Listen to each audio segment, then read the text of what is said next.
At times we can be very quick to notice the fault in the other and to think about the other uncharitably. Sometimes we even seek to point out their faults, correcting them without kindness, insight, or compassion.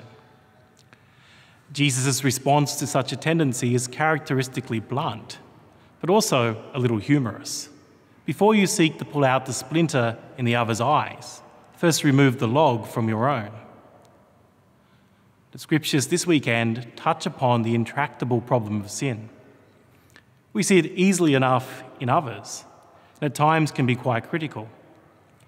However, when we take up the gospel invitation to look reflectively at our own lives, we find sin also present there. If we seek to, as it were, remove the log from our own eyes, we find it no easy task.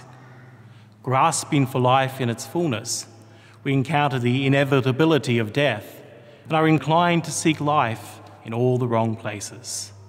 St. Paul speaks words of encouragement. When our nature is put on imperishability, which is to say when we have received the gift of new life from God, then we will see that death has been swallowed up in the victory of Christ. The gospel invites us to see with renewed vision. Rather than the blindness of self-righteousness, quickly noticing and condemning the splinter in the eye of the other, we accord to a Christ-centered vision, to look upon the fault of the other and our own faults with compassion and hope.